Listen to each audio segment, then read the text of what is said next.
Dimensions ನೋಡಿದ್ವಿ ಅಲ್ವಾ? Width ಆಗಿರ್ಬೋದು, ಲೆಂತ್ ಆಗಿರ್ಬೋದು, ಡೆಪ್ತ್ ಆಗಿರ್ಬೋದು and the consistency of A product mix.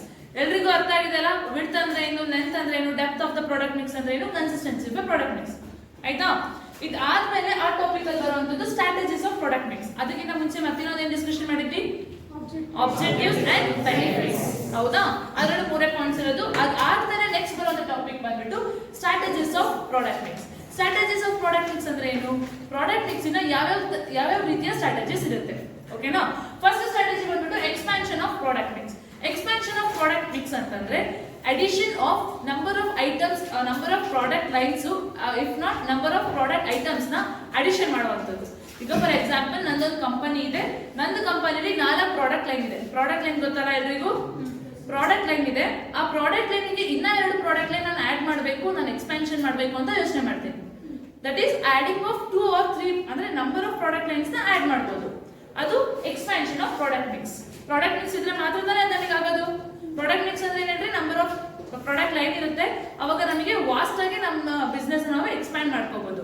So ಅದಕ್ಕೆ ಎಕ್ಸ್ಪಾನ್ಷನ್ ಆಫ್ ಪ್ರಾಡಕ್ಟ್ ಮಿಕ್ಸ್ ಅಂತ ಬಂದಾಗ ನಂಬರ್ ಆಫ್ ಪ್ರಾಡಕ್ಟ್ ಲೈನ್ಸ್ ನ ಆಡ್ ಮಾಡೋದಾಗಿರ್ಬೋದು, if not number of product items ನ ಆಡ್ ಮಾಡೋದಾಗಿರ್ಬೋದು, ಅದನ್ನ ಎಕ್ಸ್ಪಾನ್ಷನ್ ಆಫ್ ಪ್ರಾಡಕ್ಟ್ ಮಿಕ್ಸ್ ಅಂತ ಕರಿತೀವಿ. ಅರ್ಥ ಆಯ್ತಾ? ಫಸ್ಟ್ ಪಾಯಿಂಟ್ ಎಲ್ರಿಗೂ ಕ್ಲಿಯರ್ ಆಯ್ತಾ? ದೆನ್ ಸೆಕೆಂಡ್ ಪಾಯಿಂಟ್ ಗೆ ಹೋಗೋದಾದ್ರೆ ಕಾಂಟ್ರಾಕ್ಷನ್ ಆಫ್ ಪ್ರಾಡಕ್ಟ್ ಮಿಕ್ಸ್. ಹಂಗಂದ್ರೆ ಏನು? ಇಲ್ಲಿ ಅಡಿಷನ್ ಮಾಡಿದ್ವಲ್ಲ, ಇಲ್ಲಿ ಎಲಿಮಿನೇಷನ್ ಆಫ್ ಪ್ರಾಡಕ್ಟ್ ಲೈನ್ ನ ಮಾಡ್ತೀವಿ. ಇವಾಗ ಕೆಲವೊಂದು ನಂದೇ ಕಂಪನಿಯಲ್ಲಿ 4 ಪ್ರಾಡಕ್ಟ್ ಲೈನ್ ಇದೆ ಅನ್ಕೊಳ್ಳೋಣ, ಅದರಲ್ಲಿ ಒಂದರಲ್ಲಿ ತುಂಬಾ ಪ್ರಾಫಿಟ್ ಏನು ಇಲ್ಲ, ಬರೀ ಸುಮ್ಮನೆ ಲಾಸೇ ಆಗ್ತಿದೆ. ಅಂತ ಟೈಮಲ್ಲಿ ನಾನು ಏನ್ ಮಾಡ್ತೀನಿ, ಅದಕ್ಕೆ ಸುಮ್ಮನೆ ಇನ್ವೆಸ್ಟ್ ಮಾಡಕ್ ಸಾಧ್ಯನಾ? ನಾನು ಇಲ್ಲ ಅಲ್ವಾ, ಇನ್ವೆಸ್ಟ್ ಮಾಡಕ್ ಹೋಗಲ್ಲ. ಅವಾಗ ನಾನು ಏನ್ ಮಾಡ್ತೀನಿ, ಎಲಿಮಿನೇಟ್ ಮಾಡ್ತೀನಿ. ಅಂದ್ರೆ ಆ ಪ್ರಾಡಕ್ಟ್ ಲೈನ್ ನ ನನ್ನ ಕಂಪನಿಯಿಂದ ನಾನು ತೆಗ್ದಾಕ್ತೀನಿ. ಓಕೆ, ಅದು second point, contraction of product mix. ಅರ್ಥ ಆಯ್ತಾ? ಎಕ್ಸ್ಪಾನ್ಷನ್ ಅಂದ್ರೆ ಆಡ್ ಮಾಡ್ತೀವಿ, ನಂಬರ್ ಆಫ್ ಐಟಮ್ ಆಗಿರ್ಬೋದು, ಪ್ರಾಡಕ್ಟ್ ಲೈನ್ ಆಗಿರ್ಬೋದು. ಓಕೆನಾ? ಸೆಕೆಂಡ್ ಪಾಯಿಂಟ್ ಅಲ್ಲಿ ಏನ್ ಮಾಡ್ತೀವಿ, ಎಲಿಮಿನೇಷನ್ ಮಾಡ್ತೀವಿ. ಯಾವ ಪ್ರಾಡಕ್ಟ್ ಇಂದ ನಮಗೆ ಪ್ರಾಫಿಟ್ ಇಲ್ಲ, ಯಾವ ಪ್ರಾಡಕ್ಟ್ ಇಂದ ನಮಗೆ ಸೇಲ್ಸ್ ಆಗ್ತಿಲ್ಲ ಅನ್ನೋದ ಪ್ರಾಡಕ್ಟ್ ಅನ್ನ, ಇಫ್ ನಾಟ್ ಪ್ರಾಡಕ್ಟ್ ಲೈನ್ ಅನ್ನ ನಮ್ಮ ಕಂಪನಿಯಿಂದ ನಾವು ಎಲಿಮಿನೇಟ್ ಮಾಡ್ತೀವಿ. ಅರ್ಥ ಆಯ್ತಾ? ಸೆಕೆಂಡ್ ಪಾಯಿಂಟ್, ಫಸ್ಟ್ ಪಾಯಿಂಟ್ ಅರ್ಥ ಆಯ್ತಾ? ದೆನ್ ಥರ್ಡ್ ಪಾಯಿಂಟ್ ಬಂದ್ಬಿಟ್ಟು alteration of product mix. Alteration of product mix ಅಂದ್ರೆ ಏನು? ನಮ್ಮ ಹತ್ರ ಒಂದು ಪ್ರಾಡಕ್ಟ್ ಇದೆ, ಆ ಪ್ರಾಡಕ್ಟ್ ಗೆ ಡೆವಲಪ್ಮೆಂಟ್ ಮಾಡೋದಾಗಿರ್ಬೋದು, ಆಲ್ಟ್ರೇಷನ್ ಮಾಡೋದಾಗಿರ್ಬೋದು, ಏನಾದ್ರೂ ಚೇಂಜಸ್, ಏನೇ ಒಂದು ಸಣ್ಣ ಚೇಂಜಸ್ ಆದ್ರೂ ಅದನ್ನ ಆಲ್ಟ್ರೇಷನ್ ಅಂತ ಕರಿತೀವಾ? ನಮ್ಮ ಹತ್ರ ಲೈಫ್ ಬಾಯ್ ಸೋಪ್ ಇತ್ತಪ್ಪ, ಅದ್ರದ್ದು ಲೈಫ್ ಬಾಯ್ ಗೋಲ್ಡ್ ಅಂತ ಮಾಡಿದ್ರು, ಲೈಫ್ ಬಾಯ್ ಪ್ರೀಮಿಯಂ ಅಂತ ಮಾಡಿದ್ರು. ಹೌದಾ? ಯಾಕೆ? ಲೈಫ್ ಬಾಯ್ ಚೆನ್ನಾಗಿತ್ತಲ್ಲ, ಅದ್ರಲ್ಲಿ ಏನು ಆಲ್ಟ್ರೇಷನ್ ಮಾಡಿದ್ರು, ಡೆವಲಪ್ಮೆಂಟ್ ಮಾಡಿದ್ರು. ಹೌದಾ? ಸೊ ಆ ಪ್ರಾಡಕ್ಟ್ ಮಿಕ್ಸ್ ನ, ಆ ಪ್ರಾಡಕ್ಟ್ ಅನ್ನ ಸ್ವಲ್ಪ ಸ್ಟ್ಯಾಂಡರ್ಡೈಸ್ ಮಾಡಿದ್ರು. ಇಲ್ಲ ದೊಡ್ಡ ಸೈಜ್ ಸೋಪ್ಸ್ ಬರ್ತಿತ್ತು ಫಸ್ಟ್ 45 rupees ಎಲ್ಲ, ಇವಾಗ ಏನ್ ಮಾಡಿದ್ರೆ ಆಲ್ಟ್ರೇಷನ್ ಮಾಡಿ ಸೈಜ್ ಸಣ್ಣ ಮಾಡಿದಾರ. 5 rupees ಇಂದ ಸೋಪ್ ಸಿಗುತ್ತಾ ನಮಗೆ? ಸೊ ಆಲ್ಟ್ರೇಷನ್ ಅಂತ ಬಂದಾಗ ಸೈಜ್ ಆಗಿರ್ಬೋದು, ಕಲರ್ ಆಗಿರ್ಬೋದು, ಅದರ ಪ್ಯಾಕಿಂಗ್ ಆಗಿರ್ಬೋದು, ಅದೆಲ್ಲದನ್ನು ಕೂಡ ಅದರಲ್ಲಿ ಇನ್ಕ್ಲೂಡ್ ಆಗಿರುತ್ತೆ. ನಮ್ಮ ಪ್ರಾಡಕ್ಟ್ ಇನ್ನೊಂದು ಸ್ವಲ್ಪ ಆಲ್ಟ್ರೇಷನ್, ಯಾವುದೇ ಆಲ್ಟ್ರೇಷನ್ ಆದ್ರೂ ಕೂಡ ಆಲ್ಟ್ರೇಷನ್ ಆಫ್ ಪ್ರಾಡಕ್ಟ್ ಮಿಕ್ಸ್ ಅಂಡರಲ್ಲಿ ಬರುತ್ತೆ. ಅರ್ಥ ಆಯ್ತಾ? ಇದು ಒಂದು ಸ್ಟ್ರಾಟಜಿ.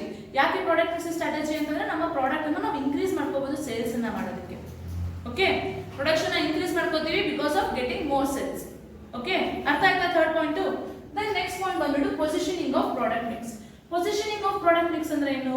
ಕನ್ಸ್ಯೂಮರ್ ಮೈಂಡ್ ಅಲ್ಲಿ ನಮ್ಮ ಪ್ರಾಡಕ್ಟ್, ನಮ್ಮ ಬ್ರ್ಯಾಂಡ್ ನೇಮ್ ಯಾವ ಪೊಸಿಷನ್ ಅಲ್ಲಿ ಇದೆ, ನಮ್ಮ ಪ್ರಾಡಕ್ಟ್ ನೇಮ್. ಇವಾಗ ನಂದು ಲೈಫ್ ಬಾಯ್ ಅಂತ ಬಂದ ತಕ್ಷಣ ಎಲ್ರಿಗೂ ಗೊತ್ತಿದೆ, ಅದು ಎಲ್ಲ ಕನ್ಸ್ಯೂಮರ್ಸ್ ಮೈಂಡ್ ಅಲ್ಲೂ ಲೈಫ್ ಬಾಯ್ ಅನ್ನೋದು ಒಂದು ಬ್ರ್ಯಾಂಡ್ ಕ್ರಿಯೇಟ್ ಆಗಿಬಿಟ್ಟಿದೆ ಅಲ್ವಾ? ಸೊ ಆ ತರ ನಮ್ಮ ಪ್ರಾಡಕ್ಟ್ ಯಾವ ಪೊಸಿಷನ್ ಅಲ್ಲಿ ಇದೆ ಕನ್ಸ್ಯೂಮರ್ ಮೈಂಡ್ ಸೆಟ್ ಅಲ್ಲಿ ಅಂತ ನೋಡೋದೇ ಪೊಸಿಷನಿಂಗ್ ಆಫ್ ಪ್ರಾಡಕ್ಟ್ ಮಿಕ್ಸ್. ಓಕೆನಾ? ಇದು ಒಂದು ಮೋಸ್ಟ್ ಇಂಪಾರ್ಟೆಂಟ್ ಸ್ಟ್ರಾಟಜಿ ಆಗುತ್ತೆ. ಯಾಕೆ ಅಂತಂದ್ರೆ ಒಂದು ಪ್ರಾಡಕ್ಟ್ ಬ್ರ್ಯಾಂಡ್ ನೇಮ್ ಗೊತ್ತಿದೆ ಅಂದ್ರೆ ಅದ್ರಲ್ಲಿ ಬರೋ ನಂಬರ್ ಆಫ್ ಪ್ರಾಡಕ್ಟ್ಸ್ ನಾವು ಬೈ ಮಾಡೋದಕ್ಕೆ ಯಾವುದೇ ರೀತಿ ಯೋಚನೆ ಮಾಡಲ್ಲ. ಹೌದಾ? ಲೈಫ್ ಬಾಯ್ ಅಂತ ಬಂದ್ರೆ ನಾವು ಲೈಫ್ ಬಾಯ್ ಇದು ಬೇರೆನೇ ಇದ್ರು ತಗೊಂತೀವಿ, ಅದ್ರಲ್ಲಿ ವೈಟ್ ಕಲರ್ ಸೋಪ್ ಬರುತ್ತೆ, then red colour reddish colour soap ಬರುತ್ತೆ. ಹೌದಾ? ಅದಿಲ್ಲ ಅಂದ್ರೆ ಅದ್ರ ಆಲ್ಟರ್ನೇಟಿವ್ ನಾವು ಇದು ತಗೋತೀವಿ, ಯಾಕಂದ್ರೆ ನಮ್ಮ ಮೈಂಡ್ ಅಲ್ಲಿ ಬ್ರ್ಯಾಂಡು ಫಿಕ್ಸ್ ಆಗಿದೆ ಅಲ್ವಾ? So positioning of a product mix ತುಂಬಾ ಇಂಪಾರ್ಟೆಂಟ್ ಆಗುತ್ತೆ. ಯಾಕೆ ಅಂದ್ರೆ ಕನ್ಸ್ಯೂಮರ್ ಮೈಂಡ್ ಸೆಟ್ ಅಲ್ಲಿ ನಮ್ಮ ಬ್ರ್ಯಾಂಡ್ ಯಾವ ರೀತಿ ಪ್ಲೇಸ್ ಆಗಿದೆ ಅನ್ನೋದು ತುಂಬಾ ಇಂಪಾರ್ಟೆಂಟ್ ಆಗುತ್ತೆ. ಓಕೆನಾ? ಇದು ಒಂದು main strategy. Consumer mind set ಅಲ್ಲಿ ನಮ್ಮ ಬ್ರ್ಯಾಂಡ್ ಅಚ್ಚಿಗಿರ್ಬೇಕು, ಅಂದ್ರೆ ಅದ್ರಲ್ಲಿ ಫುಲ್ ಫಿಕ್ಸ್ಡ್ ಆಗಿರ್ಬೇಕು. ಕನ್ಸ್ಯೂಮರ್ ಯಾವುದೇ ಸರ್ಕಮ್ಸ್ಟೆನ್ಸಸ್ ಅಲ್ಲಿ ನಮ್ಮ ಬ್ರ್ಯಾಂಡ್ ಅನ್ನ ರಿಪ್ಲೇಸ್ ಮಾಡಬಾರ್ದು ಅಂತ ಅನ್ನೋದು ಸ್ಟ್ರಾಟಜೀಸ್ ನ ಯೂಸ್ ಮಾಡ್ಬಿಟ್ಟು ನಾವು ಪೊಸಿಷನಿಂಗ್ ಕೊಡ್ಬೇಕು. ಅರ್ಥ ಆಯ್ತಾ? Positioning of product mix. Then next ಬರುವಂತದ್ದು trading up and trading down. Trading up ಅಂತ ಬರೋದಾದ್ರೆ ಫಸ್ಟ್ ಇದ್ರಲ್ಲಿ ತಗೋಣ. ಲೋವರ್ ಕಾಸ್ಟ್ ಪ್ರೈಸ್ ಇರುತ್ತಲ್ವಾ, ಲೋವರ್ ಕಾಸ್ಟ್. ಈಗ ಫಾರ್ ಎಕ್ಸಾಂಪಲ್ ಯಾವುದೋ ಒಂದು ಸಣ್ಣ ಲೇಸ್ 5 rupees ಇಂದ ಬರ್ತಾ ಇದೆ, ಫಸ್ಟ್ ಬಂದಿದ್ದೆ 5 rupees ಇಂದ ಅಲ್ವಾ? 5 rupees ಲೇಸ್ ಅದು ಪ್ಯಾಕೆಟ್ ಬಂದಿದ್ದು. ಆ ಲೋವರ್ ಕಾಸ್ಟ್ ಪ್ರೈಸ್ ಗೆ ಹೈಯರ್ ಕಾಸ್ಟ್ ಪ್ರೈಸ್ ನಾವು ಆಡ್ ಮಾಡ್ತೀವಿ, ಅಂದ್ರೆ ಅಂದ್ರೆ ನನ್ನ ಕಂಪನಿ, ನನ್ನ ಲೇಸ್ ಕಂಪನಿ. ಲೇಸ್ ನಾನು ಮುಂಚೆ ಮಾಡ್ತಿದ್ದೆ 5 ರೂಪೀಸಿಗೆ ಅಷ್ಟೇ. ಬಟ್ ನಾನು ಇವಾಗ ಏನ್ ಮಾಡ್ತೀನಿ, 5 ರೂಪೀಸಿಂದ ಸಾಕು 25 ರೂಪೀಸ್ ಇದ್ದು 100 ರೂಪೀಸ್ ಇದ್ದು ದೊಡ್ಡ ಶಾಶೆಟ್, ದೊಡ್ಡ ಪ್ಯಾಕೆಟ್ಸ್ ಮಾಡೋಣ ಅಂತ ಪ್ಲಾನ್ ಮಾಡ್ತೀನಿ. ಅವಾಗ ಏನು ಟ್ರೇಡಿಂಗ್ ಅಪ್ ಅಂದ್ರೆ ಲೋವರ್ ಪ್ರೈಸ್ ಇರುವಂತ ಪ್ರಾಡಕ್ಟ್ ಗೆ ಹೈಯರ್ ಪ್ರೈಸ್ ನ ಆಡ್ ಮಾಡ್ತೀವಲ್ಲ, ಅದು ಟ್ರೇಡಿಂಗ್ ಅಪ್. ಅರ್ಥ ಆಯ್ತಾ? ಗೊತ್ತಾಯ್ತಲ್ಲ? ಎಕ್ಸಾಂಪಲ್ 5 ರೂಪೀಸ್ ಇರೋದಕ್ಕೆ ಇವಾಗ ನಾನು 100 ರೂಪೀಸಿನ ಪ್ಯಾಕೆಟ್ ನ ತಗೊಂಡ್ಬಂದು ಕೊಡ್ತಿದ್ದೀನಿ ಅಂದಾಗ ಅದು ಟ್ರೇಡಿಂಗ್ ಅಪ್ ಅಂದ್ರೆ ನನ್ನ ಬಿಸ್ನೆಸ್ ನ ಎಕ್ಸ್ಪಾನ್ಷನ್ ಮಾಡ್ಕೊಂಡಂಗೆ. ಹೌದಾ? ಸಣ್ಣ ಸ್ಯಾಶೆಟ್ ಇಂದ ದೊಡ್ಡ ಸ್ಯಾಶೆಟ್ ಬಂದೆ. ಹೌದಾ? ಟ್ರೇಡಿಂಗ್ ಅಪ್ ಅಂದ್ರೆ ಅದು. ಟ್ರೇಡಿಂಗ್ ಡೌನ್ ಅಂದ್ರೆ ಏನು? Dead opposite to that. ಅಂದ್ರೆ ಹೈಯರ್ ಕಾಸ್ಟ್ ಇರುತ್ತೆ. ಫಾರ್ ಎಕ್ಸಾಂಪಲ್ ಫಸ್ಟ್ ಸೋಪ್ ಬರ್ತಿದ್ದು 45 ರೂಪೀಸ್ ಇದು, ಮೆಡಿಮಿಕ್ಸ್ ಆಗಲಿ ಯಾವ್ದಾದ್ರು ಫಸ್ಟ್ ದೊಡ್ಡ ಬರ್ತಿತ್ತು 200 ಗ್ರಾಮ್ 250 ಗ್ರಾಮ್ಸ್ ಇದ್ದು. ಹೌದಾ? ಬಟ್ ಇವಾಗ ನೋಡ್ರಿ ಸಣ್ಣ 5 ರೂಪೀಸ್ ಪ್ಯಾಕೆಟ್ ಸಿಗುತ್ತೆ. ಹೌದಾ? ಸೊ ಹೈಯರ್ ಪ್ರೈಸ್ ಪ್ರಾಡಕ್ಟ್ ಗೆ ಲೋವರ್ ಪ್ರೈಸ್ ಪ್ರಾಡಕ್ಟ್ ನ ಆಡ್ ಮಾಡಿದ್ರೆ ಟ್ರೇಡಿಂಗ್ ಡೌನ್. ಅರ್ಥ ಆಯ್ತಾ? ಟ್ರೇಡಿಂಗ್ ಅಪ್ ಅಂದ್ರೆ ಲೋವರ್ ಪ್ರೈಸ್ ಗೆ ಹೈಯರ್ ಪ್ರೈಸ್ ನ ಆಡ್ ಮಾಡ್ತೀವಿ, ಅದು ಟ್ರೇಡಿಂಗ್ ಅಪ್ ಆಗುತ್ತೆ. ಹೈಯರ್ ಪ್ರೈಸ್ ಗೆ ಲೋವರ್ ಪ್ರೈಸ್ ನ ಆಡ್ ಮಾಡಿದಾಗ ಟ್ರೇಡಿಂಗ್ ಡೌನ್ ಆಗುತ್ತೆ. ಅರ್ಥ ಆಯ್ತಾ? ಇದು ಒಂದು ಸ್ಟ್ರಾಟಜಿ. ಯಾವ್ದಕ್ಕೆ ಅಂತಂದ್ರೆ ಕೆಲವೊಂದ್ಸಲ ನಮಗೆ ಜಾಸ್ತಿ ಲೋಯರ್ ಕಾಸ್ಟ್ ಇದೆ ಅಂತ ಕೆಲವೊಂದು ಕಸ್ಟಮರ್ಸ್ ಪರ್ಚೇಸ್ ಮಾಡಕ್ಕೆ ಹಿಂದೆ ಆಗ್ತಾರೆ. ಹೌದಾ? ಲೋ ಕಾಸ್ಟ್ ಇದೆ, ಅದೇನು ಚೆನ್ನಾಗಿದೆನೋ ಇಲ್ಲೋ ಈ ಮೈಂಡ್ ಸೆಟ್ ಬರುತ್ತೆ ಇಲ್ಲ. ಫುಲ್ ಹೈಲಿ ಸ್ಟ್ಯಾಂಡರ್ಡ್ಸ್ ಪೀಪಲ್ಸ್ ಗೆ ಬರುತ್ತೆ. ಹೌದಾ? ಸೇಮ್ ಕಾಸ್ಟ್ ಇರುತ್ತೆ. ಕೆಲವೊಂದ್ಸಲ ರೋಡಲ್ಲಿ ಅದೇ ರೋಡ್ ಸೈಡ್ ಅಲ್ಲಿ ಹಾಕಿರೋ ಕಾಸ್ಟ್ ಏನದು ಕ್ಲಾತ್ ಇಂದೆ ಮೆಟೀರಿಯಲ್ ಕ್ಲಾತ್ ಇದ್ರು ಕೂಡ ಪರ್ಚೇಸ್ ಮಾಡಕ್ಕೆ ಹಿಂದೆ ಮುಂದೆ ನೋಡ್ತಾರೆ. ಅದೇ ಮಾಲ್ ಅಲ್ಲಿ ಅದಕ್ಕಿಂತ ಜಾಸ್ತಿ ದುಡ್ಡು ಇರುತ್ತೆ. ಸೇಮ್ ಕ್ಲಾತ್ ಅನ್ಕೊಳ್ಳೋಣ, ಮೆಟೀರಿಯಲ್ ಸೇಮ್ ಅನ್ಕೊಳ್ಳೋಣ, ಅವಾಗ ಅಲ್ಲೋ ಪರ್ಚೇಸ್ ಮಾಡ್ತಾರಾ ಅಂತ ಮೈಂಡ್ ಸೆಟ್ ಕನ್ಸ್ಯೂಮರ್ಸ್ ಇದೆ. ದೆನ್ ಬರೋದಾದ್ರೆ ಟ್ರೇಡಿಂಗ್ ಡೌನ್ ಅಲ್ಲಿ ಬರೋದಾದ್ರೆ ನಮ್ ಮಿಡಲ್ ಕ್ಲಾಸ್ ಮೈಂಡ್ ಸೆಟ್ ಇದೆ. ಹೌದಾ? ಅದಕ್ಕೆ ಅಷ್ಟೊಂದು ರೇಟ್ ಕೊಡ್ಬೇಕು, ಆ ಮ್ಯಾಕ್ಸ್ ತಗೊಳೋದಕ್ಕಿಂತ ಇಲ್ಲಿ ತಗೊಂಡ್ರು ಅದೇ ಕ್ಲಾತಿಂಗ್ ಇದೆ ಅಂತ ನಾವು ಅದನ್ನ ತಗೋತೀವಾ. ಸೊ ಎಕ್ಸ್ಪಾನ್ಷನ್ ಆಫ್ ಕನ್ಸ್ಯೂಮರ್ಸ್ ಆಗುತ್ತೆ. ಅಂದ್ರೆ ನನ್ನ ಪ್ರಾಡಕ್ಟ್ ಗೆ ಕನ್ಸ್ಯೂಮರ್ಸ್ ವೈಡ್ ಆಗಿ ಸಿಗೋಕೆ ಸ್ಟಾರ್ಟ್ ಆಗ್ತಾರೆ. ಅದಕ್ಕೋಸ್ಕರ ಈ ಸ್ಟ್ರಾಟಜಿನ ಮಾಡುವಂಥದ್ದು. ಅರ್ಥ ಆಯ್ತಾ? ಟ್ರೇಡಿಂಗ್ ಅಪ್ ಟ್ರೇಡಿಂಗ್ ಡೌನ್ ಅರ್ಥ ಆಯ್ತಾ? ದೆನ್ ಬರೋದಾದ್ರೆ ಪ್ರಾಡಕ್ಟ್ ಡಿಫ್ರೆನ್ಸಿಯೇಷನ್. ಪ್ರಾಡಕ್ಟ್ ಡಿಫ್ರೆನ್ಸಿಯೇಷನ್ ಅಂದ್ರೆ ಏನು? ಈಗ ನಂದೊಂದು ಪ್ರಾಡಕ್ಟ್ ಇದೆ, ಫಾರ್ ಎಕ್ಸಾಂಪಲ್ ಕೋಲ್ಗೇಟ್ ತಗೋಣ. ಕೋಲ್ಗೇಟ್ ತರನೇ ಸೇಮ್ ಒಂದು ಪ್ರಾಡಕ್ಟ್ ಬರ್ತಿದೆ ಗೊತ್ತಾ? ಅಂದ್ರೆ ಸ್ಪೆಲ್ಲಿಂಗ್ ಒಂದು ಏನೋ ಒಂದು ಸ್ಪೆಲ್ಲಿಂಗ್ ಒಂದು ಚೇಂಜ್ ಇದೆ ಅಷ್ಟೇ. ಕೋಲ್ಗೇಟ್ ತರನೇ ಸೇಮ್ ಪ್ರಾಡಕ್ಟ್ ಬರ್ತಿದೆ. ಹೌದಾ? ಇವಾಗ ಎಲ್ಲ ಒಂದೊಂದು ಬ್ರ್ಯಾಂಡ್ ತರದೇ ಇನ್ನೊಂದು ಪ್ರಾಡಕ್ಟ್ ಬರುತ್ತೆ, ಡುಪ್ಲಿಕೇಟ್ ಪ್ರಾಡಕ್ಟ್ಸ್. ಹೌದಾ? ಎಲ್ರಿಗೂ ಗೊತ್ತಿದೆ ಬ್ರ್ಯಾಂಡ್ಗೆ ಬೇರೆ ಇರುತ್ತೆ, ಅದ್ರಲ್ಲಿ ಕೆಲವೊಂದು ಸ್ಲೈಟ್ ಚೇಂಜಸ್ ಇಲ್ಲ, ಏನೋ ಒಂದು ಸಿಂಬಲ್ ಏನೋ ಒಂದು ಚೇಂಜಸ್ ಆಗಿ ಬರುತ್ತೆ ಪ್ರಾಡಕ್ಟ್. ಹೌದಾ? ಪ್ರಾಡಕ್ಟ್ ಡಿಫ್ರೆನ್ಸಿಯೇಷನ್ ಅಂದ್ರೆ ಏನಪ್ಪಾ ಅಂದ್ರೆ ನನ್ನ ಪ್ರಾಡಕ್ಟ್ ಇರುವಂತ ಕ್ಯಾರೆಕ್ಟರಿಸ್ಟಿಕ್ಸ್, ಸೈಜು ಇದೆಲ್ಲದೂ ಕೂಡ ಡಿಫ್ರೆಂಟ್ ಆಗಿ ಇರಬೇಕು. ಅಂದ್ರೆ ಡಿಫ್ರೆನ್ಸಿಯೇಷನ್ ಒಂದು ಪ್ರಾಡಕ್ಟಿಗೂ ಇನ್ನೊಂದು ಪ್ರಾಡಕ್ಟಿಗೂ ರೆಕಗ್ನೈಸ್ ಮಾಡೋದಕ್ಕೆ ಹೆಲ್ಪ್ಫುಲ್ ಆಗಬೇಕು. ಇಂಥ ಪ್ರಾಡಕ್ಟ್ ಡಿಫ್ರೆನ್ಸಿಯೇಷನ್ ನಾವು ನೋಡಕ್ಕೆ ಇಷ್ಟಪಡ್ತೀವಿ. ಹೌದಾ? ಇವಾಗ ನಾನು ಯಾವುದೋ ಒಂದು ಪ್ರಾಡಕ್ಟ್ ನಾನು ಪರ್ಚೇಸ್ ಮಾಡಕ್ ಹೋದಾಗ ಮಾಲ್ ಅಲ್ಲೆಲ್ಲ ಹೋದಾಗ ಕೋಲ್ಗೇಟ್ ಅಂತ ಅಂದ್ಕೊಂಡು ಅದನ್ನ ಪರ್ಚೇಸ್ ಮಾಡ್ತೀನಿ. ಹೌದಾ? ಅವಾಗ ನನಗೆ ಸಿಕ್ಕಿರೋ ಸೇಲ್ಸ್ ಹೋಗುತ್ತಾ ಅಲ್ವಾ? ಮಾಲ್ ಅಲ್ಲಿ ನಾವು ಒಂದ್ಸತಿ ಹೋದಾಗ ಏನೋ ಮಿಸ್ಟೇಕ್ ನಾವು ಅರ್ಜೆನ್ಸಿ ಇದ್ದಾಗ ಕೋಲ್ಗೇಟ್ ಅಂತ ಅನ್ಕೊಂಡು ಅದ್ರ ಬದಲು ಇನ್ನೊಂದು ಪ್ರಾಡಕ್ಟ್ ನಾವು ತಂದಿರ್ತೀವ. ಅವಾಗ ನಾನ್ ಆಸ್ ಎ ಪ್ರೊಡ್ಯೂಸರ್ ಆದಾಗ ನನ್ನ ಸೇಲ್ಸ್ ಸ್ಲೋ ಡೌನ್ ಆಗುತ್ತೆ. ಎಷ್ಟೋ ತರ ನಾವೇ ಆ ತರ ಮಾಡ್ತೀವಿ ಅಂದ್ರೆ ಎಷ್ಟು ಜನ ಕನ್ಸ್ಯೂಮರ್ಸ್ ಆ ತರ ಮಾಡಕ್ಕಿಲ್ಲ ಅಲ್ವಾ?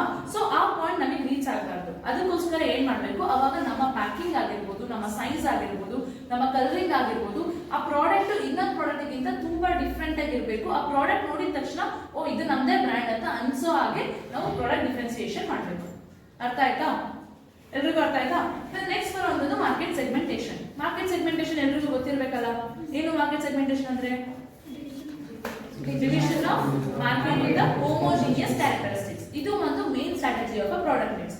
ಹೇಗೆ ನನ್ನ ಹತ್ರ ಪ್ರಾಡಕ್ಟ್ ಮಿಕ್ಸ್ ಅಲ್ಲಿ ಬಂದಾಗ ನಾನು ವೆರೈಟಿ ಆಫ್ ಪ್ರಾಡಕ್ಟ್ ಲೈನ್ ನಾನು ಪ್ರೊಡ್ಯೂಸ್ ಮಾಡ್ತಿರ್ತೀನಿ.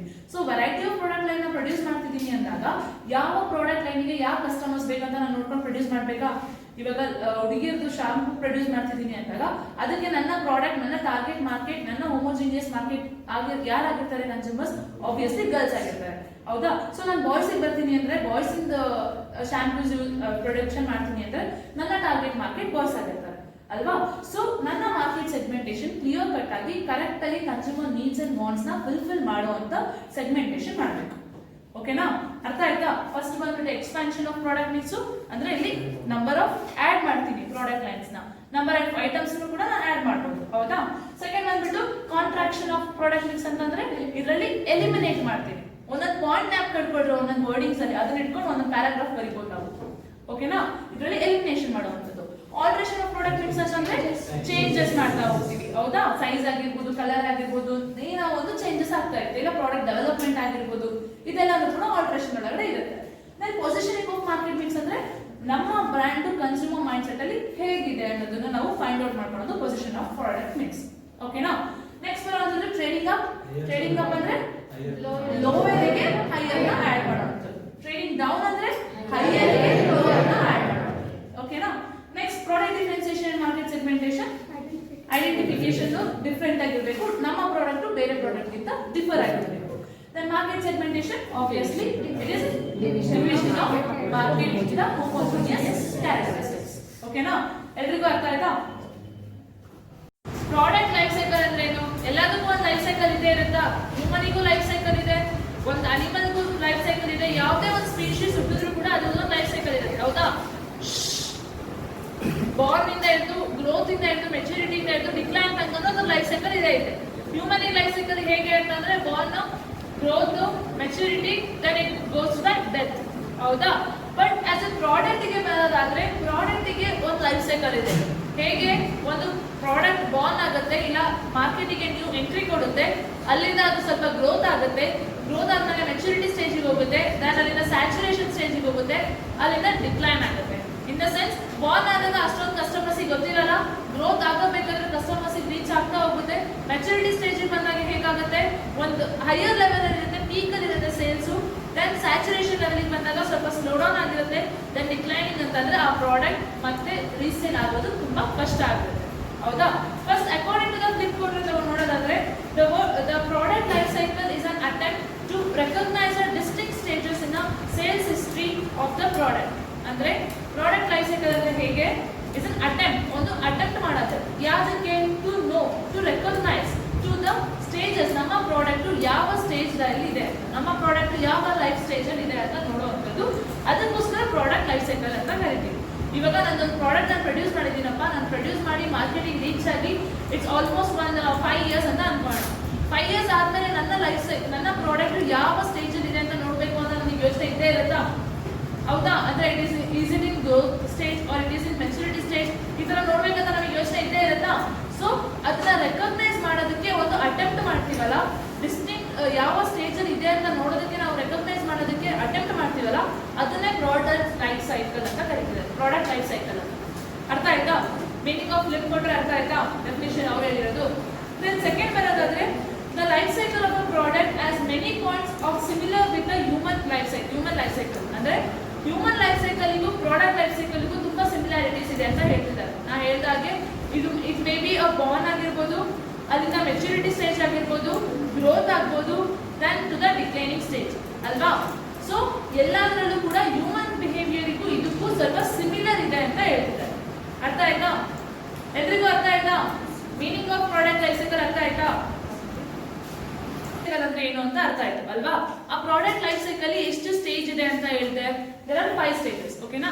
ಅಂದ್ರೆ ಇದು ತುಂಬಾ ಡೆಪ್ತ್ ಅಲ್ಲಿ ಇದೆ. ನಾನು ಸುಮ್ಮನೆ ಇಂಟ್ರೊಡಕ್ಷನ್ ಕೊಟ್ಟಿರ್ತೀನಿ, ಗ್ಲಾನ್ಸ್ ಮಾಡಿರ್ತೀನಿ because of time constant. Okay, first ಬಂದ್ಬಿಟ್ಟು introduction or innovation or development stage. Introduction stage ಅಂದ್ರೆ ಏನು? ಒಂದು ಪ್ರಾಡಕ್ಟ್ ಇವಾಗಿನ ಮಾರ್ಕೆಟ್ಗೆ ರೀಚ್ ಆಗ್ತಾ ಇದೆ. ರೀಚ್ ಆಗ್ತಿದೆ ಇನ್ ದ ಸೆನ್ಸ್ ಮಾರ್ಕೆಟ್ ಅಲ್ಲಿ ಬಾರ್ನ್ ಆಗ್ತಾ ಇದೆ. ಹೌದಾ? ಇಂಟ್ರೊಡಕ್ಷನ್ ಆಗಿರ್ಬೋದು, ಇನೋವೇಟಿವ್ ಆಗಿ ಇನೋವೇಷನ್ ಆಗಿರ್ಬೋದು, ಆರ್ ದ ಡೆವಲಪ್ಮೆಂಟ್ ಸ್ಟೇಜ್ ಅಂತ ಕರಿತೀವಿ. ಈ ಇಂಟ್ರೊಡಕ್ಷನ್ ಸ್ಟೇಜ್ ಅಲ್ಲಿ ಹೇಗಿರುತ್ತೆ? ಪ್ರಾಡಕ್ಟ್ ಇನ್ನೂ ಎಷ್ಟೊಂದು ಜನಕ್ಕೆ ಗೊತ್ತಿರಲ್ಲ. ಹೌದಾ? ಕೆಲವೊಂದು ಹೊಸ ಪ್ರಾಡಕ್ಟ್ಸ್ ಬಂದಿರುತ್ತೆ, ಆ ಪ್ರಾಡಕ್ಟ್ ಎಲ್ರಿಗೂ ಗೊತ್ತಿರುತ್ತಾ? ಎಲ್ರಿಗೂ ಅಷ್ಟು ಬೇಗ ರೀಚ್ ಆಗುತ್ತಾ? ಇಲ್ಲ ಅಲ್ವಾ? ಫಸ್ಟ್ ಎಕ್ಸಾಂಪಲ್ ತಗೊಂಡ್ರೆ ಬಾಲಾಜಿ ವೇಫರ್ಸ್ ತಗೊಳ್ಳೋಣ. ಓಕೆ, ಫಸ್ಟ್ ಅವ್ರು ಇಂಟ್ರೊಡಕ್ಷನ್ ಮಾಡಿದ್ರೆ ನಮಗೆ ಎಲ್ರಿಗೂ ಗೊತ್ತಿತ್ತಾ? ಇಲ್ಲ, ಅದು ಗ್ರೋತ್ ಸ್ಟೇಜ್ ಬಂದ್ರೆ ನಮಗೆ ಗೊತ್ತಾಗಿರೋದು. ಹೌದಾ? ಬಿಕಾಸ್ ಸ್ಟಾರ್ಟಿಂಗ್ ಅವ್ರು ಹೇಗೆ ಕವರ್ ಮಾಡ್ತಾ ಹೋದ್ರು ಅಂತಂದ್ರೆ ಫಸ್ಟ್ ಅವ್ರು ಕಂಟ್ರಿ ಸೈಡ್ ಬಂದ್ರು. ಅಂದ್ರೆ ಎಲ್ಲ ಲೋಕಲ್ ಕಡೆ ಅವ್ರು ಇರೋಂಥ ಲೋಕಲ್ ಏರಿಯಾಸ್ ಅಲ್ಲಿ ಬರಬೇಕು, ಅವ್ರು ಇರೋ ಕಡೆ ಲೋಕಲ್ ಏರಿಯಾಸ್ ಅಲ್ಲಿ ಸಿಗೋಕೆ ಸ್ಟಾರ್ಟ್ ಮಾಡ್ತಾ ಹೋದ್ರು. ಅವ್ರದ್ದು ಲಿಮಿಟೆಡ್ ಇತ್ತು, ಅಂದ್ರೆ ತುಂಬಾ ಎಕ್ಸ್ಪ್ಯಾನ್ಷನ್ ಇರಲಿಲ್ಲ.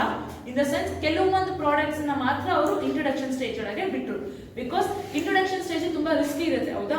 ನಾವು ಲಂಸಮಾಗಿ ಅಮೌಂಟ್ ನ ಇನ್ವೆಸ್ಟ್ಮೆಂಟ್ ಮಾಡಿಕೊಂಡು ಆಮೇಲೆ ಸೇಲ್ಸ್ ಆಗಿಲ್ಲ ಅಂದ್ರೆ ನಮಗೆ ತುಂಬಾ ಲಾಸ್ ಆಗುತ್ತೆ ಅಲ್ವಾ? ಸೊ ಇಂಟ್ರೊಡಕ್ಷನ್ ಸ್ಟೇಜ್ ಅಲ್ಲಿ ನಾವು ತುಂಬಾ ಕ್ಲಿಯರ್ ಕಟ್ ಆಗಿರ್ಬೇಕು, ನಮ್ಮ ಸೇಲ್ಸ್ ಚೆನ್ನಾಗಿ ಆಗ್ಬೇಕು ಅನ್ನೋದನ್ನ ಮಾತ್ರ ನೋಡ್ತಾ ಇರ್ತೀವಿ. ಬಟ್ ಅಲ್ಲಿ ಜಾಸ್ತಿ ಎಕ್ಸ್ಪೆಕ್ಟ್ ಮಾಡಕ್ ಆಗಲ್ಲ, ನಿಜ. ಹಾಗಾದ್ರೆ ನಾವು ಜಾಸ್ತಿ ಇನ್ವೆಸ್ಟ್ ಕೂಡ ಮಾಡಬಾರ್ದು. ಬಿಕಾಸ್ ನಾವು ಒಂದೊಂದ್ಸತಿ ಕೈ ಸುಟ್ಕೊಂಡ್ರೆ ಮತ್ತೆ ನಾವು ಎದ್ದೇಳೋದಕ್ಕೆ ತುಂಬಾ ಕಷ್ಟ ಆಗುತ್ತೆ. ಹೌದಾ? ಯಾವುದೇ ಬಿಸ್ನೆಸ್ ಆಗಲಿ, ನಾವು ಒಂದ್ಸತಿ ಆಗ್ತಿದೀವಿ ಕೈ ಅಂದ್ಮೇಲೆ ಅದ್ರಲ್ಲಿ ಚೆನ್ನಾಗಾಯ್ತು ಅಂದ್ರೆ ಇಟ್ಸ್ ವೆಲ್ ಅಂಡ್ ಗುಡ್. ಅದ್ರಲ್ಲಿ ಚೆನ್ನಾಗಿಲ್ಲ, ಫಿನಾನ್ಷಿಯಲಿ ನಾವು ಬಿದ್ವಿ ಅಂದ್ರೆ ಎದುರೋದು ತುಂಬಾ ಕಷ್ಟ ಅಲ್ವಾ? ಸೊ ಇಂಟ್ರೊಡಕ್ಷನ್ ಸ್ಟೇಜ್ ಒಳಗಡೆ ಒಂದು ಪ್ರಾಡಕ್ಟ್ ಇಂಟ್ರೊಡಕ್ಷನ್ ಸ್ಟೇಜ್ ಅಲ್ಲಿ ಇರುತ್ತೆ. ಅಂದ್ರೆ ಅವಾಗಿನ ಮಾರ್ಕೆಟಿಗೆ ರಿಲೀಸ್ ಆಗಿರುತ್ತೆ, ಕಸ್ಟಮರ್ಸ್ಗೆ ಅವಾಗ ರೀಚ್ ಆಗ್ತಾ ಇರುತ್ತೆ. ಅಂದ್ರೆ ಎಲ್ರಿಗೂ ಗೊತ್ತಿರಲ್ಲ, ಕೆಲವೊಂದು ಪೊಟೆನ್ಶಿಯಲ್ ಕಸ್ಟಮರ್ಸ್ಗೆ ಮಾತ್ರ ಗೊತ್ತಿರುತ್ತೆ ಅದು ಇಂಟ್ರೊಡಕ್ಷನ್ ಸ್ಟೇಜ್ ಅಲ್ಲಿ ಒಂದು ಪ್ರಾಡಕ್ಟ್, ಒಂದು ನ್ಯೂ ಪ್ರಾಡಕ್ಟ್ ಬಂದಿದೆ ಅಂತ. ಅರ್ಥ ಆಯ್ತಾ? ಇಂಟ್ರೊಡಕ್ಷನ್ ಸ್ಟೇಜ್ ಇಂದ ನೆಕ್ಸ್ಟ್ ಗ್ರೋತ್ ಸ್ಟೇಜ್ ಬರುತ್ತೆ. ಹೇಗೆ? ಇಂಟ್ರೊಡಕ್ಷನ್ ಸ್ಟೇಜ್ ಅಲ್ಲಿ ಲಿಮಿಟೆಡ್ ಕಸ್ಟಮರ್ಸ್ ಇದ್ರು, ಪೊಟೆನ್ಶಿಯಲ್ ಕಸ್ಟಮರ್ಸ್ ಇದ್ರು. ಗ್ರೋತ್ ಸ್ಟೇಜ್ ಬಂದಾಗ ಸ್ವಲ್ಪ ವೈಡ್ ಆಗಿ ಸ್ಪ್ರೆಡ್ ಆಗ್ತಾ ಹೋಗುತ್ತೆ. ಅಂದ್ರೆ ಸ್ವಲ್ಪ ಸ್ಲೈಟ್ ಆಗಿ ತುಂಬಾ ಸೇಲ್ಸ್ ಆಗ್ತಾ ಹೋಗಲ್ಲ, ಸ್ಲೈಟ್ ಆಗಿ ಸೇಲ್ಸ್ ಆಗ್ತಾ ಹೋಗುತ್ತೆ. ಅಂದ್ರೆ ಸ್ಲೈಟ್ ಆಗಿ ಚೇಂಜಸ್ ಆಗ್ತಾ ಹೋಗುತ್ತೆ. ಇವಾಗ ನಿಮ್ಗೆ ಇಷ್ಟು ಜನ ಗೊತ್ತಿತ್ತು ಅಂತ ಅನ್ಕೊಂಡ್ರೆ ಈ ಗ್ರೋತ್ ಸ್ಟೇಜ್ ಅಲ್ಲಿ ಇಷ್ಟು ಜನ ಗೊತ್ತಾಗುತ್ತೆ. ಅಂದ್ರೆ ಸ್ಲೈಟ್ ಆಗಿ ಚೇಂಜಸ್ ಆಗುತ್ತಾ ಹೋಗುತ್ತೆ. ನೆಕ್ಸ್ಟ್ ಇದು ಗ್ರೋತ್ ಸ್ಟೇಜ್ ಆಯ್ತಾ? ಗ್ರೋತ್ ಸ್ಟೇಜ್ ಅಲ್ಲಿ ಏನ್ ಎಕ್ಸ್ಪೆಕ್ಟ್ ಮಾಡ್ತೀವಿ? ತುಂಬಾ ಸೇಲ್ಸ್ ಪ್ರಮೋಷನ್ಸ್ ಕೊಡ್ತೀವಿ, ಅಡ್ವರ್ಟೈಸ್ಮೆಂಟ್ಸ್ ಕೊಡ್ತೀವಿ, ಎಲ್ಲಾನು ಕೊಡ್ತೀವಿ. ನೆಕ್ಸ್ಟ್ ಬರುವಂತದ್ದೇ ಮೆಚುರಿಟಿ ಸ್ಟೇಜ್. ಮೆಚುರಿಟಿ ಸ್ಟೇಜ್ ಅಂತಂದ್ರೆ ಯಾವಾಗ್ಲೂ ಆಸ್ ಎ ಪ್ರಾಡಕ್ಟ್ ಪ್ರೊಡ್ಯೂಸರ್ ಅಂದ್ರೆ ಪ್ರೊಡಕ್ಷನ್ ಮ್ಯಾನೇಜರ್ ನಾನು ಏನ್ ಥಿಂಕ್ ಮಾಡ್ಬೇಕು? ಗ್ರೋತ್ ಸ್ಟೇಜ್ ಮತ್ತೆ ಮೆಚುರಿಟಿ ಸ್ಟೇಜ್ ಎಷ್ಟು ವರ್ಷ ನಾನು ಎಳಿಬಹುದು, ಎಷ್ಟು ವರ್ಷ ನಾನು ತಗೊಂಡೋಗ್ಬೋದು ಅಂತಾನೆ ಥಿಂಕ್ ಮಾಡ್ಬೇಕು. ಯಾಕಂದ್ರೆ ಯಾವುದೇ ಒಂದು ಪ್ರಾಡಕ್ಟ್ ನಾನು ಪ್ರೊಡ್ಯೂಸ್ ಮಾಡಿದ ತಕ್ಷಣ ಒಂದೊಂದು ತಿಂಗಳಿಗೆ ಒಂದೊಂದು ಸ್ಟೇಜ್ ಮುಗಿಸ್ಕೊಂಡು ಹೋಗ್ಬಿಟ್ರೆ ನಾನು ಹಾಕಿದ ಇನ್ವೆಸ್ಟ್ಮೆಂಟ್ ನನಗೆ ಕಾಲ್ ಪಾಲ್ಗಳು ಸಿಗಲ್ಲ. ಹೌದಾ? ಸೊ ಈ ಗ್ರೋತ್ ಸ್ಟೇಜ್ ಮತ್ತೆ ಮೆಚುರಿಟಿ ಸ್ಟೇಜ್ ನಾನು ಎಷ್ಟು ವೈಡ್ ಆಗಿ ನಾನು ಎಕ್ಸ್ಟೆಂಡ್ ಮಾಡ್ಕೊಂತ ಹೋಗ್ತೀನಿ ಅನ್ನೋದು ತುಂಬಾ ಮ್ಯಾಟರ್ ಆಗುತ್ತೆ. ಓಕೆನಾ? ಸೊ ಮೆಚುರಿಟಿ ಸ್ಟೇಜ್ ಅಲ್ಲಿ ಹೇಗಿರುತ್ತೆ ಅಂತಂದ್ರೆ ಇಲ್ಲಿ ಆಲ್ಮೋಸ್ಟ್ ಕಸ್ಟಮರ್ಸ್ ಗೊತ್ತಾಗ್ತಾ ಇರುತ್ತೆ. ಕಸ್ಟಮರ್ಸ್ಗೆ ಅಂದ್ರೆ ಇದೊಂದು ಪ್ರಾಡಕ್ಟ್ ಇದೆ, ಇವಾಗ ಎಲ್ರಿಗೂ ಗೊತ್ತಲ್ಲ ನಮಗೆ ಬಾಲಾಜಿ ವೇಫರ್ಸ್ ಅಂತ ಪ್ರಾಡಕ್ಟ್ ಇದೆ ಅಂತ. ಹಾಗೆ ಕಸ್ಟಮರ್ಸ್ಗೆ ಆಲ್ಮೋಸ್ಟ್ ಗೊತ್ತಾಗಕ್ಕೆ ಸ್ಟಾರ್ಟ್ ಆಗಿರುತ್ತೆ. ಇಲ್ಲಿ ನಾವು ತುಂಬಾ ವೆರೈಟೀಸ್ ಆಫ್ ಪ್ರಾಡಕ್ಟ್ ಆಗಿರ್ಬೋದು, ಪ್ರಾಡಕ್ಟ್ ಡೆವಲಪ್ಮೆಂಟ್ ಆಗಿರ್ಬೋದು. ಇವಾಗ ಬಾಲಾಜಿ ವೇಫರ್ಸ್ ಅಲ್ಲಿ ಒಂದ್ ಫ್ಲೇವರ್ ಬಂದಿತ್ತು ಅಂತ ಅನ್ಕೋಣ, ಈಗ ನಂಬರ್ ಆಫ್ ಫ್ಲೇವರ್ಸ್ ಇದನ್ನ ಸೈಜ್ ಆಗಿರ್ಬೋದು, ಶೇಪ್ ಆಗಿರ್ಬೋದು, ನಾವೆಲ್ಲರೂ ಪ್ರಾಡಕ್ಟ್ ನ ಡೆವಲಪ್ ಮಾಡ್ತಾ ಹೋಗ್ತೀವಿ, ವೈಡ್ ಆಗಿ ಮಾಡ್ತಾ ಹೋಗ್ತೀವಿ. ಇಲ್ಲಿ ಏನಿರುತ್ತೆ, ನ್ಯಾರೋ ಪ್ರಾಡಕ್ಟ್ ಇರುತ್ತೆ, ಲಿಮಿಟೆಡ್ ಡಿಸ್ಟ್ರಿಬ್ಯೂಷನ್ಸ್ ಇರುತ್ತೆ. ಬಟ್ ಮೆಚುರಿಟಿ ಬಂದಾಗ ನಮ್ದು ಏನಾಗುತ್ತೆ, ಡಿಸ್ಟ್ರಿಬ್ಯೂಷನ್ಸ್ ವೈಡ್ ಆಗುತ್ತೆ. ದೆನ್ ನಮ್ಮ ಕಸ್ಟಮರ್ಸ್ ಕೂಡ ವೈಡ್ ಆಗಿ ರೀಚ್ ಆಗ್ತಾ ಹೋಗ್ತೀವಿ. ಹೌದಾ? ಮೆಚುರಿಟಿ ಸ್ಟೇಜ್ ಅಲ್ಲಿ ಬಂದ ಮೇಲೆ ತುಂಬಾ ಪೀಕ್ ಅಲ್ಲಿ ಇರುತ್ತೆ ಸೇಲ್ಸ್. ನೋಡಿ, ಸೇಲ್ಸ್ ಪಾಯಿಂಟ್ ತುಂಬಾ ಪೀಕ್ ಅಲ್ಲಿ ಇದೆ. ಹೌದಾ? ಮೆಚುರಿಟಿ ತುಂಬಾ ಪೀಕ್ ಅಲ್ಲಿ ಇರುತ್ತೆ ಸೇಲ್ಸ್ ಮೆಚುರಿಟಿ ಸ್ಟೇಜ್ ಅಲ್ಲಿ. ಹಾಗೆ ಮೆಚುರಿಟಿ ಸ್ಟೇಜ್ ಇಂದ ಮುಂದೆ ಸೇಲ್ಸ್ ಹೈಕ್ ಆಗುತ್ತೆ ಅಂತ ಎಕ್ಸ್ಪೆಕ್ಟ್ ಮಾಡೋದು ತಪ್ಪಾಗುತ್ತೆ. ತಪ್ಪು ಅನ್ನೋದಕ್ಕಿಂತ ಎಕ್ಸ್ಪೆಕ್ಟ್ ಮಾಡೋದು ತುಂಬಾ ಕಷ್ಟ. ಯಾಕಂದ್ರೆ same product because of technological reasons ಇರ್ಬೋದು, ಬಿಕಾಸ್ ಆಫ್ ಸೈಜಸ್ ಇಲ್ಲ, customers needs and preferences change ಆಗ್ಬೋದು, ಇದೆಲ್ಲದನ್ನು ಕೂಡ ಮ್ಯಾಟರ್ ಆಗುತ್ತೆ. ಹೌದಾ? ಸೊ ಅಲ್ಲಿಂದ ನಮ್ಮ ಏನು ಸೇಲ್ಸ್ ಜಾಸ್ತಿ ಆಗುತ್ತೆ ಅಂತ ಎಕ್ಸ್ಪೆಕ್ಟ್ ಮಾಡಕ್ಕೆ ಆಗಲ್ಲ. ಸೊ ಇಲ್ಲಿಂದ ಸೇಲ್ಸ್ ಕಮ್ಮಿ ಆಗ್ತಾ ಬರುತ್ತೆ. ಅವಾಗ ಏನ್ ಮಾಡ್ಬೇಕು ಆಸ್ ಎ ಪ್ರೊಡ್ಯೂಸರ್ ಅಂತಂದಾಗ ಆ ಪ್ರಾಡಕ್ಟ್ ಬಗ್ಗೆ ಲಿಮಿಟೆಡ್ ಆಗಿ ಯೋಚನೆ ಮಾಡ್ತಾ ನನ್ನ ಬ್ರ್ಯಾಂಡ್ ಅನ್ನ ನಾನು ಮಾರ್ಕೆಟ್ ಅಲ್ಲಿ ಮತ್ತೆ ಹೇಗೆ ರಿಕ್ರಿಯೇಟ್ ಮಾಡಬೇಕು ಅಂತ ನೋಡಕ್ಕೆ ಹೊಸ ಪ್ರಾಡಕ್ಟ್ ಬಗ್ಗೆ ತಲೆ ಕೆಡಿಸ್ಕೊಳಕ್ ಸ್ಟಾರ್ಟ್ ಮಾಡ್ಬೇಕು ಆಸ್ ಎ ಪ್ರೊಡ್ಯೂಸರ್. ಓಕೆನಾ? ಇವಾಗ ಆಲ್ರೆಡಿ ಬಿದ್ದೋಗ್ತಿದೆ, ನಾವೇನು ಮಾಡಕ್ಕಾಗಲ್ಲ. ಬಿಕಾಸ್ ಕಸ್ಟಮರ್ಸ್ ಟೆಕ್ನಾಲಜಿಕಲ್ ಚೇಂಜಸ್ ಆಗಿರ್ಬೋದು, ಈ ಸ್ಟೇಜ್ ಅಲ್ಲೇ ಎಷ್ಟೊಂದು ಡೆವಲಪ್ಮೆಂಟ್ಸ್ ಆಗುತ್ತೆ, ಎಲ್ಲ ಆಗುತ್ತೆ. ಈ ಸ್ಟೇಜ್ ತುಂಬಾ ಲಾಂಗ್ ಲೈಫ್ ಇರುತ್ತೆ ಈ ಸ್ಟೇಜ್ ಅಲ್ಲಿ. ಓಕೆನಾ? ಅದರಲ್ಲಿ ನಾವು ತುಂಬಾ ಚೇಂಜಸ್ ಮಾಡ್ತೀವಿ, ಸೈಜ್ ಆಗಿರ್ಬೋದು, ಕಲರ್ ಆಗಿರ್ಬೋದು, ಎಲ್ಲ ಚೇಂಜಸ್ ಮಾಡ್ತೀವಿ. ಅಟ್ ಲಾಸ್ಟ್ ಎಲ್ಲ ಆದ್ಮೇಲೂ ಟೆಕ್ನಾಲಜಿ ಎಲ್ಲ ಚೇಂಜಸ್ ಮಾಡಿದ್ಮೇಲೂ ನಮ್ಮ ಪ್ರಾಡಕ್ಟ್ ಸೇಲ್ಸ್ ಆಗ್ತಿಲ್ಲ ಅನ್ನೋ ಟೈಮಲ್ಲಿ ಇದು ಆಬ್ವಿಯಸ್ಲಿ ಸೇಲ್ಸ್ ಡಿಕ್ಲೈನ್ ಆಗ್ತಾ ಹೋಗುತ್ತೆ. ಓಕೆನಾ? ಈ ಸ್ಟೇಜ್ ಅಲ್ಲಿ ಆಸ್ ಎ ಪ್ರೊಡ್ಯೂಸರ್ ನಾವೇನ್ ಮಾಡಬೇಕು? We need to concentrate on a new product. ಅರ್ಥ ಆಗ್ತಿದೆನಾ? ಮೆಚುರಿಟಿ ಸ್ಟೇಜ್ ಇಂದ ಸ್ಲೋ ಡೌನ್ ಆಗ್ತಾ ಹೋಗುತ್ತೆ ಸೇಲ್ಸ್ ಸ್ಲೋ ಡೌನ್ ಆಗ್ತಿದೆ ಅಂತಂದ್ರೆ ನಮಗೆ ಪ್ರಾಫಿಟ್ ಆಬ್ವಿಯಸ್ಲಿ ಸಿಗಲ್ಲ. ಇಲ್ಲಿ ಕಾಂಪಿಟೇಟರ್ಸ್ ತುಂಬಾ ಆಗ್ಬಿಡ್ತಾರೆ ಮೆಚುರಿಟಿ ಸ್ಟೇಜ್ ಅಲ್ಲಿ. ಸೇಮ್ ಕಾಂಪಿಟೇಟರ್ಸ್ ಅಂದ್ರೆ ಸೇಮ್ ರಿಲೇಟೆಡ್ ಪ್ರಾಡಕ್ಟ್ಸ್ ಇಂದ ಕಾಂಪಿಟೇಟರ್ಸ್ ತುಂಬಾ ಆಗ್ಬಿಡ್ತಾರೆ. ಸೊ ಆ ಕಾಂಪಿಟೇಟರ್ಸ್ ಜೊತೆಗೆ ನಾವು ಹೊಡೆದಾಕೊಂಡು ಬಂದ್ರು ಕೂಡ ನಮ್ಮ ಸೇಲ್ಸ್ ಜಾಸ್ತಿ ಆಗಲ್ಲ. ಆ ಟೈಮಲ್ಲಿ ನಾವೇನ್ ಮಾಡ್ತೀವಿ? ಸ್ಯಾಚುರೇಷನ್ ಲೆವೆಲ್ ಅಲ್ಲಿ ಬರುತ್ತೆ. ಸ್ಯಾಚುರೇಷನ್ ಲೆವೆಲ್ ಅಂದ್ರೆ ಏನು? ಅಲ್ಲಿ ಯಾವುದೇ ರೀತಿಯ ಹೈಕ್ ಆಗಲ್ಲ ಸೇಲ್ಸ್ ಅಲ್ಲಿ. ಓಕೆನಾ? ಅಂದ್ರೆ ಒಂದು ಫುಲ್ ಡಿಕ್ಲೈನಿಂಗ್ ಲೆವೆಲ್ ಅಲ್ಲಿ ನಾವು ಜಾಸ್ತಿ ತಲೆ ಕೆಡ್ಸ್ಕೊಳಕ್ ಹೋಗಲ್ಲ, ನಮ್ಮ ಪ್ರೊಡಕ್ಷನ್ ಕೂಡ ನಾವು ಜಾಸ್ತಿ ಮಾಡಕ್ ಹೋಗಲ್ಲ. ಎಷ್ಟು ಲಿಮಿಟೆಡ್ ಡಿಮ್ಯಾಂಡ್ ಇರುತ್ತೋ ಅಷ್ಟೇ ಲಿಮಿಟೆಡ್ ನಾವು ಪ್ರೊಡಕ್ಷನ್ ಮಾಡ್ತೀವಿ. ಅಲ್ಲಿ ನಾವು ಆಲ್ರೆಡಿ ಪ್ರಾಡಕ್ಟ್ ನ ಪ್ರೈಸ್ ನ ಕಮ್ಮಿ ಮಾಡ್ಬಿಟ್ಟಿರ್ತೀವಿ. ಬಿಕಾಸ್ ಮೆಚುರಿಟಿ ಸ್ಟೇಜ್ ಅಲ್ಲಿ ಕಾಂಪಿಟೇಟರ್ಸ್ ತುಂಬಾ ಇರ್ತಾರೆ ಅಂತ ಹೇಳ್ಬಿಟ್ಟು ನಮ್ಮ ಪ್ರಾಡಕ್ಟ್ ನ ಪ್ರೈಸ್ ಕೂಡ ₹1-2 ಕಮ್ಮಿ ಮಾಡ್ಕೊಂಡ್ಬಿಟ್ಟಿರ್ತೀವಿ. ಸೊ ಸ್ಯಾಚುರೇಷನ್ ಟೈಮ್ ಅಲ್ಲಿ ನಮಗೆ ಪ್ರಾಫಿಟ್ ಸಿಗಲ್ಲ, ಸೇಲ್ಸ್ ಕೂಡ ಹೈಯಲ್ಲಿ ಇರಲ್ಲ. ಓಕೆನಾ? ಸ್ಯಾಚುರೇಷನ್ ಪೀರಿಯಡ್ ಆದ್ಮೇಲೆ ಬರುವಂತದ್ದು ಡಿಕ್ಲೈನ್. ಸ್ಯಾಚುರೇಷನ್ ಅಲ್ಲಿ ಆಲ್ರೆಡಿ ಸ್ಲೋ ಡೌನ್ ಆಗ್ಬಿಟ್ಟಿರುತ್ತೆ, ನಾವು ಅದ್ರ ಬಗ್ಗೆ ಜಾಸ್ತಿ ತಲೆ ಕೆಡ್ಸ್ಕೊಳಕ್ಕೂ ಆಗಲ್ಲ. ಬಟ್ ಇನ್ನು ಡಿಕ್ಲೈನ್ ಸ್ಟೇಜ್ ಬರೋದಾದ್ರೆ, ಡಿಕ್ಲೈನ್ ಸ್ಟೇಜ್ ಅಲ್ಲಿ ಆಬ್ವಿಯಸ್ಲಿ ಸೇಲ್ಸ್ ಫುಲ್ ಡೌನ್ ಆಗ್ಬಿಟ್ಟಿರುತ್ತೆ. ಯಾವುದೇ ರೀತಿಯ ಸೇಲ್ಸ್ ಅಲ್ಲಿ ಆಗೋದು ತುಂಬಾ ಕಡಿಮೆ ಆಗಿರುತ್ತೆ. ಓಕೆನಾ? ಅಂದ್ರೆ ಇವಾಗ ಯಾವುದೋ ಒಂದು ಪ್ರಾಡಕ್ಟ್ ಇರುತ್ತೆ, ಅದು ಜಾಸ್ತಿ ಇವಾಗ ನಾವೇ ಸಣ್ಣವರಿದ್ದಾಗ ಯೂಸ್ ಮಾಡ್ತಿರೋ ಪ್ರಾಡಕ್ಟ್ಸಿಗೂ ಇವಾಗ ಯೂಸ್ ಮಾಡ್ತಿರೋ ಪ್ರಾಡಕ್ಟ್ಸ್ಗೂ ಡಿಫ್ರೆನ್ಸ್ ಇದೆ ತಾನೆ. ಆ ಪ್ರಾಡಕ್ಟ್ ಏನೋ ಲೈಫ್ ಸೈಕಲ್ ಮುಗ್ದೋಗಿದೆ ಅಂತ ಅನ್ಸುತ್ತೆ ತಾನೆ. ಯಾವ್ದಾದ್ರು ಎಕ್ಸಾಂಪಲ್, ಅವಾಗ ಸುಮ್ಮನೆ ಟಾಮ್ ಅಂಡ್ ಜೆರಿ ಅಂತ ಒಂದು ಇದು ಬರ್ತಿತ್ತು. ಹೌದಾ? ಆ ಪ್ರಾಡಕ್ಟ್ ಇವಾಗ ನಮಗೆ ಸಿಗುತ್ತಾ? ಅನಿಮಲ್ಸ್ ಬರ್ತಿತ್ತು. ಹೌದಾ? ಅದನ್ನೆಲ್ಲ ನಾವು ತಿಂದಿದೀವಿ. ಆ ಪ್ರಾಡಕ್ಟ್ ಏನೋ ಲೈಫ್ ಸೈಕಲ್ ಇಲ್ಲ ಇವಾಗ. ತುಂಬಾ ರೇರ್ ಅನ್ನೋದಕ್ಕಿಂತ ನಾವೆಲ್ಲೂ ನೋಡಲ್ಲ. ಹೌದಾ? ಸೊ ಆ ಪ್ರಾಡಕ್ಟ್ ಲೈಫ್ ಸೈಕಲ್ ಮುಗ್ಬಿಡ್ತು. ಅಲ್ಲಿ ಚೇಂಜಸ್ ಬಂತು, ಬೇರೆ ಬೇರೆ ವೇಫರ್ಸ್ ಬಂತು, ಬೇರೆ ಬೇರೆ ಏನದು ನೂಡಲ್ಸ್ ಅಂತ ಬಂತು, ಅದೆಲ್ಲ ಬಂತು. ಹೌದಾ? ಸೊ ಕಾಂಪಿಟೇಟರ್ಸ್ ಬೇರೆ ಆದ್ರು. ಅವಾಗ ನೂಡಲ್ಸ್ ಅಂತ ಬಂತಲ್ಲ, ಅದೇ ಇವಾಗ ಟಾಮ್ ಅಂಡ್ ಜೆರಿ ಮ್ಯಾನುಫ್ಯಾಕ್ಚರ್ ಮಾಡ್ತಿರೋರೆ ಮಾಡ್ತಿದ್ದವ್ರೆ ಏನ್ ಮಾಡಿದ್ರು? ಆ ಪ್ರಾಡಕ್ಟ್ ನ ಬಿಟ್ಬಿಟ್ಟು ಬೇರೆ ಪ್ರಾಡಕ್ಟ್ ಗೆ ಅಪ್ಗ್ರೇಡ್ ಆಗ್ತಾ ಹೋದ್ರು. ಅದೇ ನೂಡಲ್ಸ್ ಅಲ್ಲೇ ಬೇರೆ ಬೇರೆ ಒಂದೊಂದು ಕೆಲವೊಂದನ್ನ ತರಕ್ಕೆ ಸ್ಟಾರ್ಟ್ ಮಾಡಿದ್ರು ಅಲ್ವಾ. ಸೊ ನಮ್ಮ ಯಾವುದೇ ಒಂದು ಪ್ರಾಡಕ್ಟ್ ಆದ್ರೂ ಇಂಟ್ರೊಡಕ್ಷನ್ ಇರುತ್ತೆ, ಅದನ್ನ ಸ್ವಲ್ಪ ಸ್ಲೈಟ್ ಆಗಿ ಗ್ರೋತ್ ಆಗುತ್ತೆ, ಮೆಚುರಿಟಿ ಮತ್ತೆ ಗ್ರೋತ್ ಲೆವೆಲ್ ಅಲ್ಲಿ ತುಂಬಾ ಎಕ್ಸ್ಪ್ಯಾಂಡಬಲ್ ಟೈಮ್ ಇರುತ್ತೆ, ಜೊತೆಗೆ ಸ್ಯಾಚುರೇಷನ್ ಲೆವೆಲ್ ಬರುತ್ತೆ, ಆಬ್ವಿಯಸ್ಲಿ ಡಿಕ್ಲೈನ್ ಆಗೇ ಆಗುತ್ತೆ. ಅರ್ಥ ಆಯ್ತಾ ಎಲ್ರಿಗೂ? ಇದು stages of product life cycle ಅರ್ಥ ಆಯ್ತಾ? ಇನ್ ಡೆಪ್ತ್ ಆಗಿ ಸಣ್ಣ ಸಣ್ಣ ಪಾಯಿಂಟ್ಸ್ ಬರ್ಸ್ತಾ ಹೋಗ್ತೀನಿ ನೆಕ್ಸ್ಟ್ ಕ್ಲಾಸ್ ಅಲ್ಲಿ. ಆ ಪಾಯಿಂಟ್ಸ್ ಇಟ್ಕೊಂಡು ನೀವು ಲೆಂತ್ ಮಾಡ್ಕೊಂತ ಹೋದ್ರಿ ಅಂತಂದ್ರೆ